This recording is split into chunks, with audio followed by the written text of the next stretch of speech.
Shalom, jemaat Tuhan. Berjumpa lagi dengan saya Karmia dalam seri Kompas Iman Spiritualitas. Hari ini kita akan membahas kembali seri 5 Racun Rohani. Minggu lalu, saudara, kita sudah membahas tentang kerohanian obat penenang. Saat ini kita akan lihat racun yang kedua di dalam kerohanian kita, yaitu kerohanian pelarian. Kerohanian pelarian. Kerohanian pelarian ini terjadi ketika kita menggunakan hal-hal rohani, gereja, menggunakan Tuhan sendiri untuk escape, saudara, untuk lari dari kehidupan sehari-hari yang Tuhan percayakan untuk kita jalani. Kita mungkin merasa nggak suka, saudara, dengan kehidupan yang kita jalani. Kita nggak suka di rumah sendirian misalnya. Kita nggak suka jam-jam hidup kita seperti banyak yang kosong atau nganggur. Sementara kita lihat orang lain punya pekerjaan dan punya kesibukan. Kita kemudian mencari kegiatan, acara, atau pelayanan untuk mengisi waktu kosong kita, saudara, supaya tidak nganggur. Atau mungkin ada orang-orang yang juga tidak suka dengan pekerjaan atau tanggung jawab yang harus kita pikul. Tapi ya udah terlanjur, mau gimana lagi, kan harus hidup begitu ya. Jadi mau gak mau kita jalani ke rutinitas kita seperti itu. Tapi kita pikir kemudian kita pengen cari sesuatu yang baru. Lalu kita kemudian mencari acara gereja begitu ya, kegiatan baru, tugas pelayanan baru ya, supaya kita kemudian bisa mengalihkan diri dari rutinitas hidup atau dari tanggung jawab pekerjaan kita. Bukankah hal ini juga kedengaran masuk akal, saudara? Bukankah memang lebih baik kita pergi ke gereja daripada nganggur nggak jelas? Ya? Bukankah lebih baik mengisi waktu dengan kegiatan rohani daripada terbuang sia-sia? Mungkin ada saudara yang bilang begini, mungkin lebih baik kan mengisi diri dengan hal-hal yang membangun iman ya, daripada yang nggak berguna begitu. Nah, tapi saudara hati-hati di sini, saudara. Kalau hal-hal rohani itu kita gunakan hanya untuk mengisi waktu atau mengisi kekosongan hidup, maka itu sangat mudah kita menjadikan diri kita sebagai pusatnya. Jadi kerohanian itu sebenarnya cuma sesuatu untuk memuaskan kita, saudara. Kerohanian hanya memberi hiburan, kesenangan, atau entertainment buat kita. Bagi sebagian orang ya mungkin entertainmentnya misalnya drama Korea gitu ya, atau belanja online. Tapi ada orang-orang yang mungkin berpikir, daripada saya begitu mending saya nonton seminar Kristen. Tapi kalau hanya untuk isi waktu jadi sama, saudara. Cuman bedanya yang satu hiburannya Korea, yang satu Kristen. Kan begitu. Nah, saudara, kita perlu perhatikan dengan jelas bahwa hidup rohani bukan hanya untuk mengisi waktu, bukan hanya untuk mengisi diri kita, terlebih lagi bukan hanya untuk menjadikan diri kita sebagai pusatnya. Ya, kegiatan rohani yang sejati seharusnya membuat kita lebih cinta Tuhan, lebih dekat sama Tuhan, lebih dalam persekutuan kita dengan Tuhan. Saudara tanyakan ini kepada diri kita ya. Termasuk saya juga sebagai orang yang belajar teologi. Semakin saya banyak membaca buku Kristen, dengar khotbah, seminar Kristen, semakin banyak saya melayani.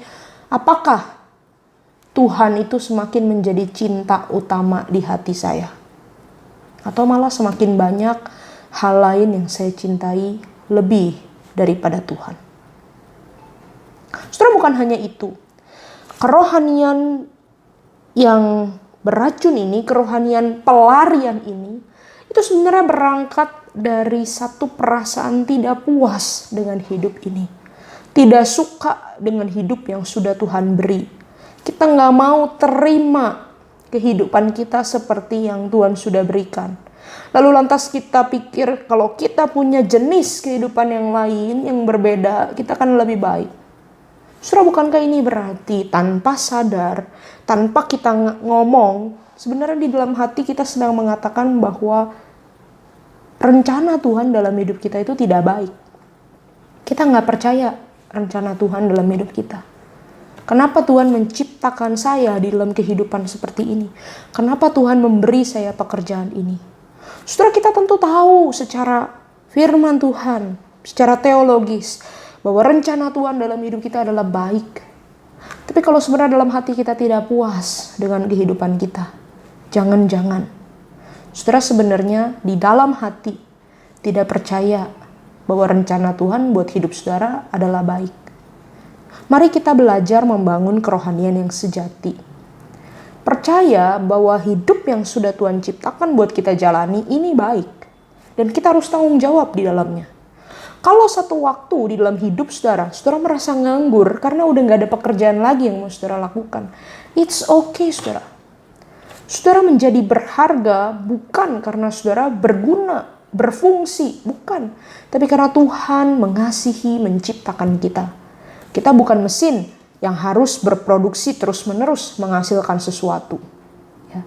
Dan pekerjaan yang sudah Tuhan percayakan di dalam hidup saudara, apapun itu, kalau saudara merasa rutinitas saudara terlalu boring, saudara percayalah ada maksud Tuhan di dalamnya. Jadi jangan gunakan hal-hal rohani untuk kemudian melarikan diri kita dari kehidupan sehari-hari kita itu. Tetapi saudara benar juga, saudara ada masanya, saudara menjadi stuck di dalam hidup saudara. Dan mungkin itu menjadi tanda Tuhan untuk kita memikirkan kita harus melayani, kita harus berbuat sesuatu buat orang lain. Ya. Tetapi ketika itu terjadi, saudara harus peka baik, gumulkan di hadapan Tuhan. Lihat ke sekeliling saudara. Di bagian apa di dalam hidup saudara bisa memberikan dampak, saudara bisa menjadi berkat. Mungkin saudara bisa melayani Tuhan di keluarga. Mungkin saudara bisa melayani Tuhan dengan orang-orang yang saudara temui, pembantu saudara misalnya, atau tetangga kita, atau orang-orang yang bekerja bersama dengan kita. Kita bisa dipanggil Tuhan membuat perubahan di tempat-tempat terkecil di dalam hidup kita sehari-hari. Bukan berarti saudara, pelayanan gereja tidak penting. Atau saudara tidak perlu memberi diri ke dalam pelayanan gereja, bukan saudara. Tetapi jangan sampai kita hanya menggunakan pelayanan gereja atau hal-hal rohani itu untuk pergi dari kehidupan yang sudah Tuhan percayakan. Jangan sampai kita kemudian, saudara, berpikir bahwa pelayanan hanya ada di tembok gereja. Saudara, kerohanian yang sejati tidak pernah membuat kita kemudian jadi lepas atau lari dari dunia ini. Kerohanian yang sejati justru mau mengundang kita masuk ke dalam dunia ini. Masuk ke dalam segala keadaan yang tidak menyenangkan. Masuk di dalam kebosanan, kesibukan, kejenuhan, dan menjadi berkat di sana. Tuhan mengundang kita memperhatikan hidup kita sehari-hari. Memperhatikan diri kita sendiri dan memperhatikan orang-orang di sekitar. Jadi saudara, mari kita belajar untuk membangun kerohanian yang sejati di dalam keseharian kita. Hidup sehari-hari dalam hal-hal paling kecil untuk kemuliaan Tuhan. Sampai berjumpa di dalam Kompas Spiritualitas Sabtu depan. Tuhan memberkati saudara.